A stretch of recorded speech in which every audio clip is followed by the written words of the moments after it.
Hey guys, I just wanted to talk to you guys all about something that we all deal with, and we're all going to deal with fears and mindsets and obstacles that hold us back from things in our lives. And doesn't matter if you do doTERRA or you do something else or you have other goals in life. These kind of things are going to pop up. And so I thought I'd share just some encouragement with you all, and hopefully maybe some of it will speak to you and help you through some of these fears and mindsets. So I kind of made a list of the different ones that I've heard and that I've personally dealt with. The first one I'm going to talk about is fear of rejection. Okay, so raise your hand if you hate being rejected, right? Who loves that? That was a big one for me to start with. So I actually kind of never told people I was doing this as a business because I didn't want to be rejected. So if they knew that I wasn't doing it as a business and they said no or they weren't interested, I was not embarrassed or affected by it, at least from their perspective, right? But the problem with that was I really was deep down personally affected by it. So there was this moment where I realized that, there is no rejection. There's just yes and there's no.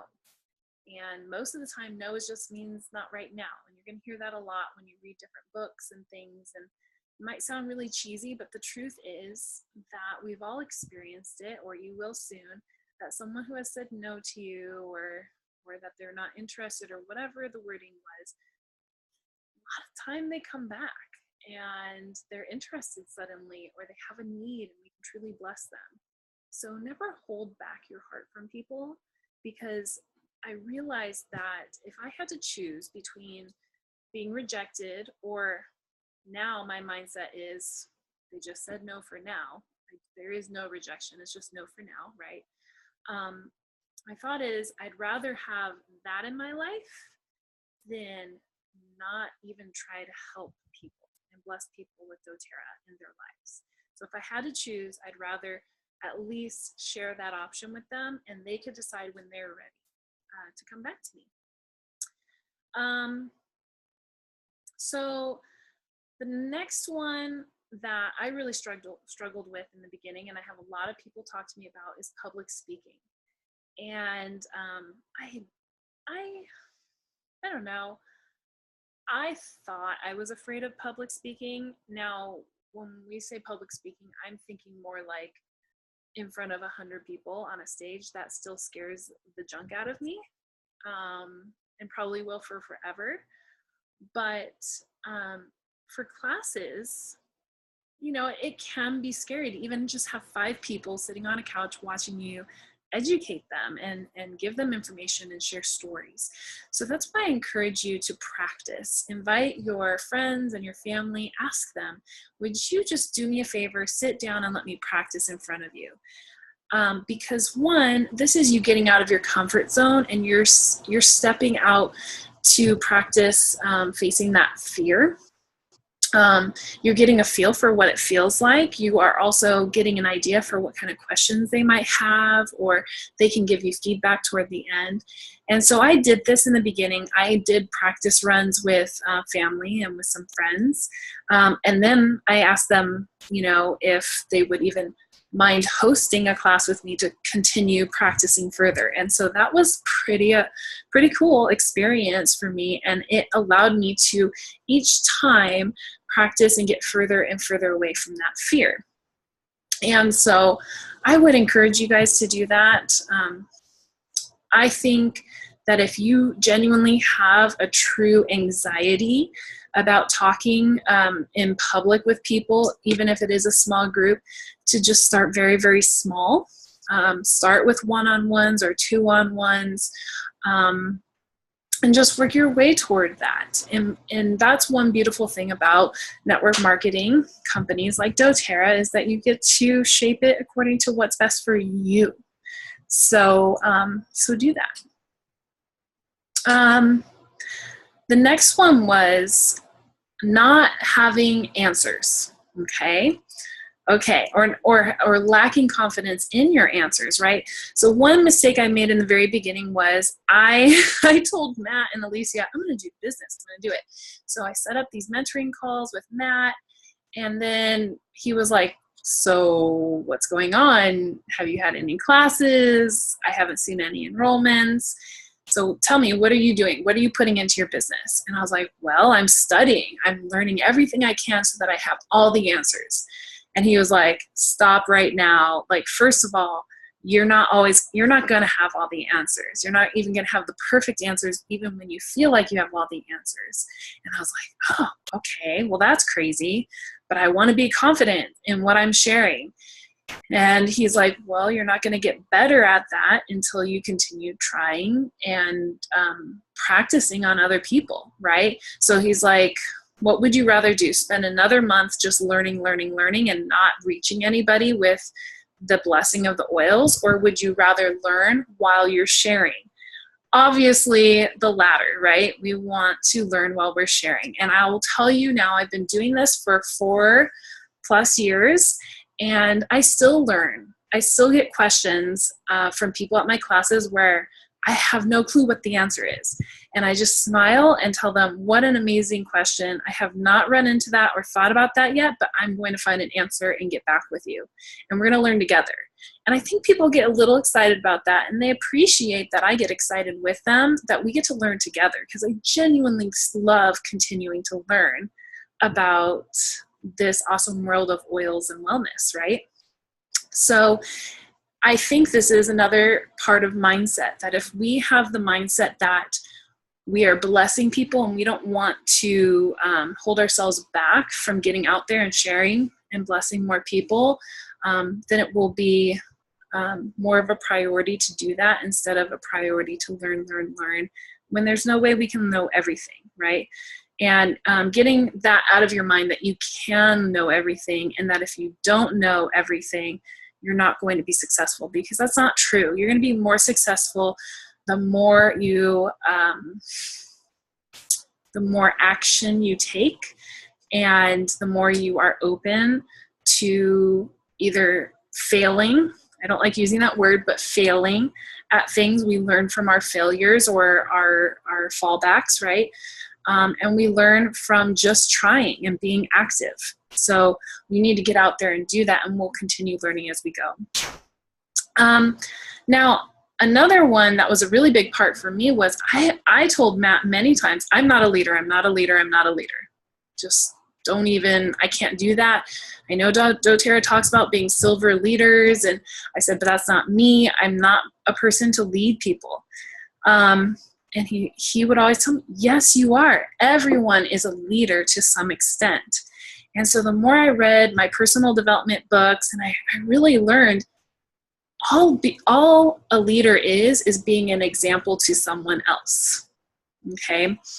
And that really took the pressure off of my shoulders, because I thought, okay, so I have to decide what I want for my business and what I want to exemplify and to be successful at in my business. What are some of the characteristics I want to have and instill in my team? Wrote those down and ultimately attempted to be that. I'm still growing in that. But as I'm an example to my team, I'm being a leader to them without even really knowing it, without even having to try. As long as I'm trying to grow and be a better person, I am leading correctly, right?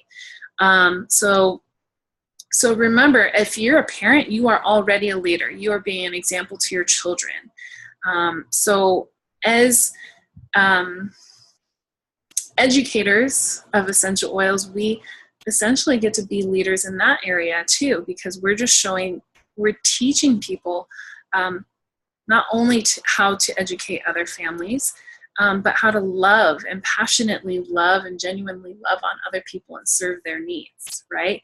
And so as we continue to move forward doing that, we're just being an example for those below us. So yes, you can be a leader. And actually now, one of my favorite aspects and passions in life is leadership. I love leading women and supporting them in their dreams and helping them figure out ways to reach for their goals and their dreams. And so you never know what you're going to start falling in love with. You might hate public speaking, but fall in love with teaching, right? We all have our own little gifts, and it doesn't matter how old you are. A lot of times I find that people are constantly, they're still finding gifts and talents and passions in their life, no matter what their age is. So just be open to that. Another one that I had written down that I've been hearing from people is that they're afraid that if they give a sample, the person will not get the results that they were wanting. And I remember having that kind of a thought as well. And it happened a couple times. So what I recommend you do is practice talking them through that. And actually, this is a big part of our follow-up process. Whenever I give a sample, I tell them, I'm going to call you in a couple of days just to see how things are going and make sure that you're getting what you need out of this essential oil. Okay? And they always are open to that. And when I call them, they're not like, oh, why are you calling me already? They knew I was going to call and that I'm not just badgering them. And I get to ask them and listen to them, listen to their experience. Now, if that happens where they're not getting the results that they wanted, sometimes I always ask them, tell me what you did. How did you apply it? How much did you apply? Where? And I let them walk me through what they did. And a lot of the times I find out that they took a sample and they just went boop. And that's just not, especially out of those little sample bottles, it's not enough. They didn't get a full drop. And so I usually ask them, okay, well, let's try this again.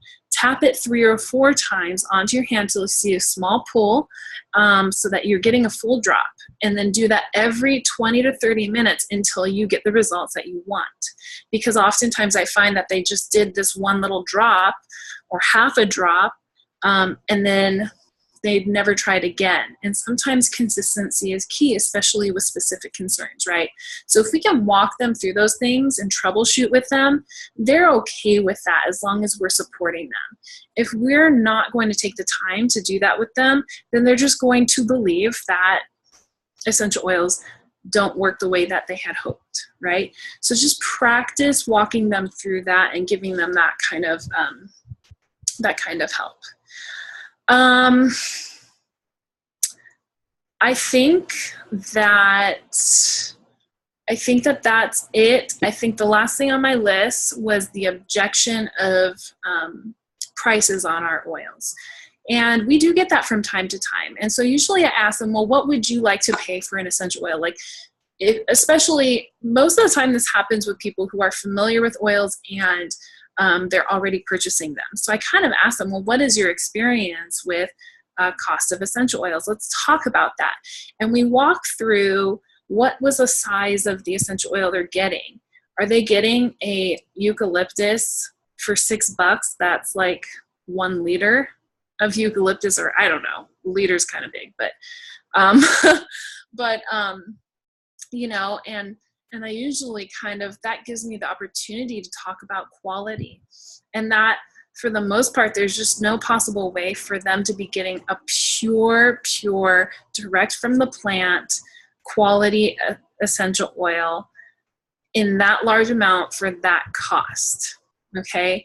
And then I get to talk to them about the testing, and that is where the additional cost comes to the price, and that I'm willing to pay it so that I know that what I'm putting on my family is safe and what I'm sharing with others is safe. The other part of that is I also get the blessing of knowing about co-impact sourcing, how it affects other communities that are growing our essential oils and harvesting them and distilling them. That's a huge blessing to me. So for me, if I can be a part of that and giving back a little bit, I'm willing to spend just a tad more for that quality oil. And then lastly, I also talk to them about how most of the time when they're buying those cheaper oils in a larger size, they're going to have to use 5 to 6 drops to really get the benefits that they're looking for, whereas with doTERRA's, they're only going to use 1 to 2 drops most likely. on each use. So technically it ends up costing them around the same. They're getting a safer product, and they are not having to buy as frequently and not having to use as much, right? So this is an opportunity for education. So if we switch our mindset around to look at it as an opportunity to continue educating them, allowing them to learn, they will appreciate that. Taking that time. Now, we don't want to throw up on them a ton of information, but we want to practice so that when we are giving these answers and educating them a little bit more at each time that they ask questions or we talk to them about it, they're really going to appreciate that.